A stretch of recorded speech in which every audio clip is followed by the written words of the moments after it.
Civil Rights Part 3. The Civil Rights Movement also included the movement to assist women in gaining the vote back in the 1800s. Abigail Adams, the wife of one of the first presidents, began a women's organization of suffragettes with the slogan, "Remember the Ladies."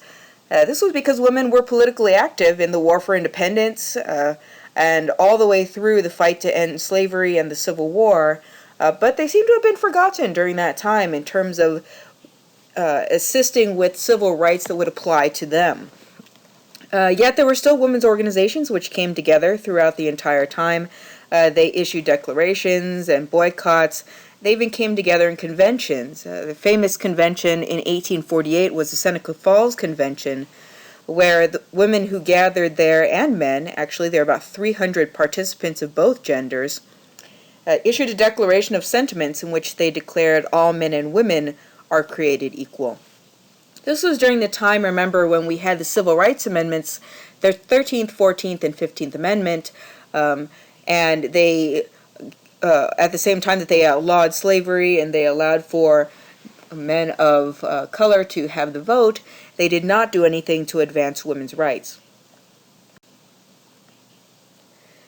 And so we saw a split in the women's movement. The women had been working together in a lot of mass strides for civil rights, for the end of slavery, for the advancement of civil rights in the country. But when the 13th, 14th, and 15th Amendments came out, and there was no mention of women at all, then this caused a lot of distress within the women's organizations and actually caused a split, which created the American Women's Suffrage Association and the National Women's Suffrage Association. They were trying to figure out what to do from then on, given that they had been largely ignored in these three amendments. Now, both groups did continue political activity and continued to be movement for civil rights. They were very active in the movement for prohibition, which created the 18th Amendment. And by 1890, they actually reunited, and the states began to grant women the vote as they had come back together to reunify their efforts. These were state actions at the time, and so there was no amendment, there was no federal law which said that women had to be allowed to vote, but the states themselves began to enact legislation that women could vote in the local races in the state. So by 1919, we had about 30 states which had extended the right to vote to women, but it still was not on the national agenda. In World War I, we had President Wilson, who was heavily, women protested outside the White House and definitely protested and made their wishes to vote to the president around this time. Their big argument at that time to President Wilson was that the German women of World War I had the right to vote. And so while there was a lot of propaganda going around about the way that Germany had everything backwards and was not living as a civilized society because of their views, the Nazi views at the time and the parties, the women of America didn't have the right to vote while the women of Germany did. And so this was one of the sticking points that they used when trying to lobby the president. You can see at the bottom here them chaining themselves to the gates of the White House, which was a lot closer to the actual White House at that time than it is now, with the signs that say, "Mr. President, how long must women wait for liberty?" and "Mr. President, what will you do for women's suffrage?" Many of these women, of course, were arrested for civil disobedience and brought to jail, where several of them engaged in hunger strikes as protests against their lack of vote. And this is an artist's depiction of the hunger strikes that were happening at the time. What would happen is they'd declare they were going on hunger strikes and they wouldn't eat, and so then they would be force-fed in order to keep them alive while they were in jail. And so this is an artist's depiction of one woman who was on a hunger strike being fed, forcefully intubated, so that she would be fed some concoction that they're pouring in there in order to keep her alive while in prison.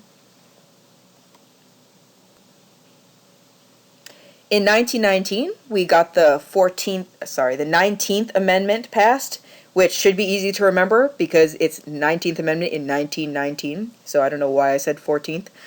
And then, of course, it was ratified by the states. Tennessee cast the deciding vote in 1920, and that's what brought women the vote in 1920. So if you think about the right to vote, which was given to black men back in the 15th Amendment, we had 16, 17, 18 in the midst of time, and it wasn't until 1920 that we got the 19th Amendment voting, giving the vote to women. So even up to this point, white women were not allowed to vote.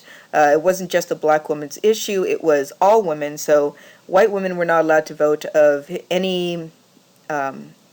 no women were allowed to vote on the basis of their gender specifically. Had nothing to do with their race, had nothing to do with their wealth, had nothing to do with anything other than their gender.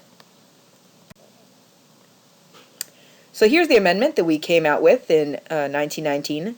The right of citizens of the United States to vote shall not be denied or abridged by the United States or by any state on the account of sex. Of course, that clause there, on the account of sex, is the part that the suffragettes had hoped would be a part of the 15th Amendment, just throwing in that one little word, or on the account of sex, in addition to race, which was already there, which had been largely ignored. So finally we got that language in there in 1919.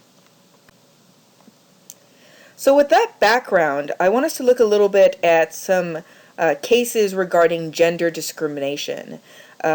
We're going to look at some cases, rulings enforcing female stereotypes. Even though women have the right to vote, of course, we still have issues with gender discrimination against women and against men to this day. And then I want to talk a little bit about the Equal Rights Amendment. So again, we're back to our standards of review. Remember, when we have laws and then we have the court trying to decide whether or not to strike down those laws which affect a protected class, then we have to figure out what type of review it deserves. In this case, gender is not a suspect class. Remember, it's only race, national origin, and alienage. But it is a quasi-suspect class, so gender gets intermediate scrutiny. That means the law will be upheld if it is substantially related to an important government purpose. So rulings enforcing female stereotypes that limited the roles of women. In 1873, we had Bradwell versus Illinois, and this was a state law that forbade women to become lawyers.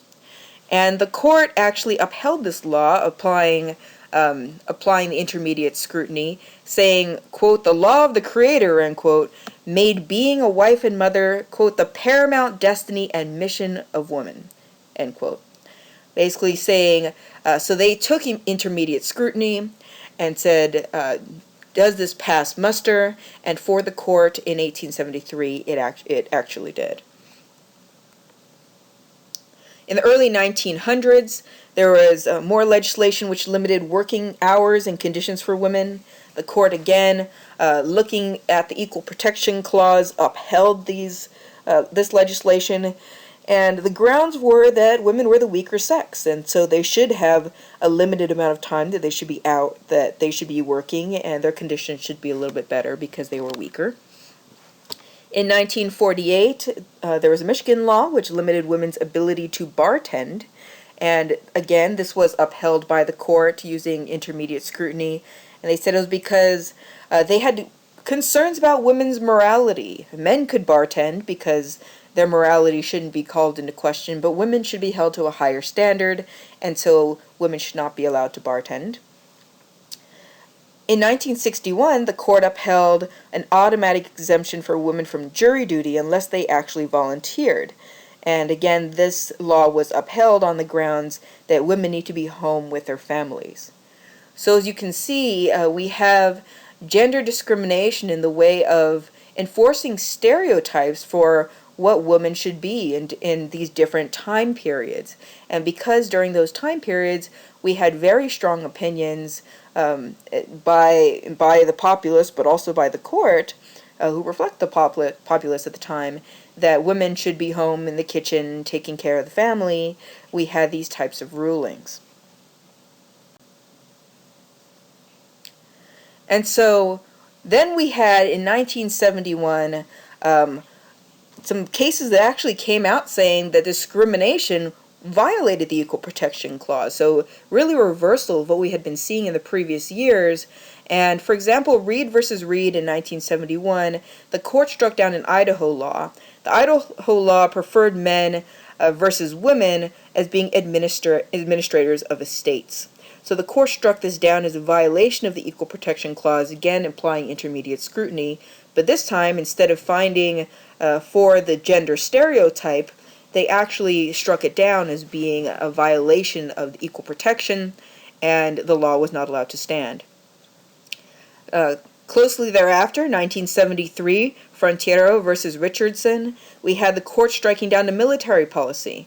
The military policy automatically gave benefits to families of any male soldiers, but not female soldiers. And the policy of the justification behind the policy was that, well, if a male soldier is having to go out and fight and do things, clearly he's the breadwinner of the household, so we need to give benefits to the family to take care of the family. But if a female soldier is out there, well, she obviously is going to have a husband there who's also who's the breadwinner and taking care of things for financially for the family, so they don't necessarily need that same type of protection. And the court struck this down as a violation of the Equal Protection Clause, found that not to pass muster of intermediate scrutiny, and the benefits had to be allocated equally to male and female soldiers. We also had a lot of cases where discrimination against men violated the Equal Protection Clause. Also similarly close in 1976, there was a law which allowed women but not men to buy beer at the age of 18. The rationale being that women were more responsible, wouldn't do ridiculous things when being allowed to buy alcohol at 18, but men would not. And so this was challenged in the Supreme Court for being discriminatory against men. They applied the intermediate scrutiny and found that that was discriminatory against men, and they struck down that law. In 1982, Mississippi University for Women versus Hagan, an all-female nursing school, had violated the Equal Protection Clause by not allowing men applicants and not allowing men to join the school. And so that particular rule that allowed only women was struck down in 1982 by the court. Similar case in 1996, we flipped this. Many of you may remember United States versus Virginia, where the Virginia Military Institute was only allowing men to enroll. And so in 1996, that rule was struck down, and the court required women to be allowed to attend the Virginia Military Institute, or else they violate the Equal Protection Clause in their policies. Which brings us to the Equal Rights Amendment.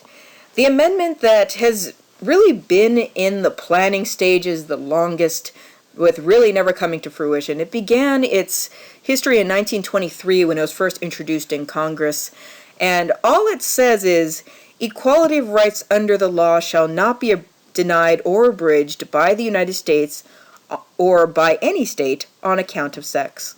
So you have a very similar language to what we've seen in previous constitutional amendments, and really all it puts in there is you're not allowed to, you really need to give equal treatment to people on the basis of their sex or gender. Now that 1923 introduction in Congress didn't really go anywhere. It took reintroducing it and bringing it up again and again until 1972 when it passed in Congress. But again, constitutional amendment brought up in Congress has to be ratified by the states. They had 10 years to ratify, and the states actually didn't ratify this in 1982.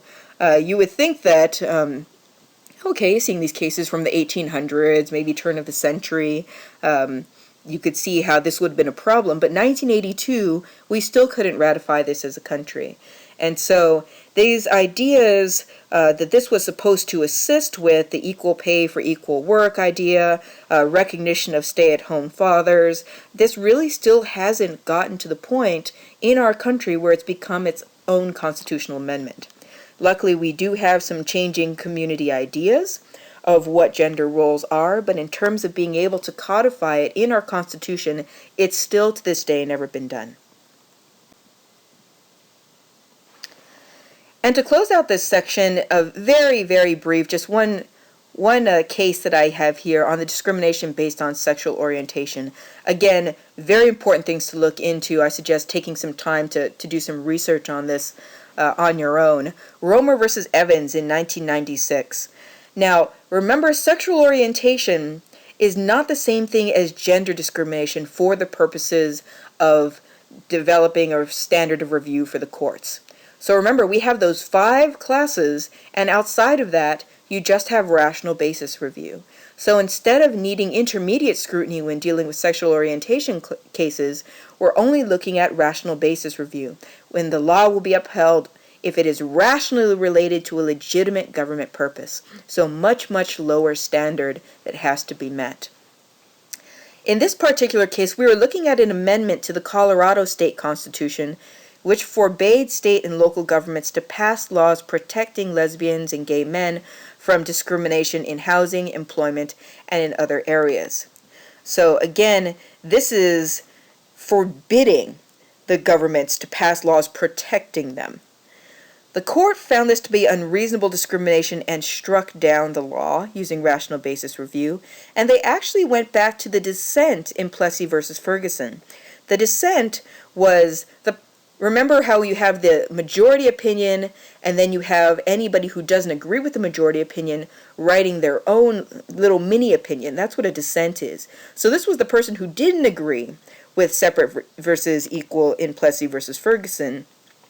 And they wrote about society needing to be colorblind and stating that the Constitution, quote, neither knows nor tolerates classes among citizens. So this 1996 court actually went back to that reasoning of the dissenter in Plessy versus Ferguson and said, this is exactly what we're doing here, and we should not tolerate classes among citizens, and so we must strike down this law, and it was struck down. So again, much more to read in that area, and I encourage you to look into other cases around this and follow the jurisprudence as it continues to this day with regards to civil rights for many different groups of people across the country.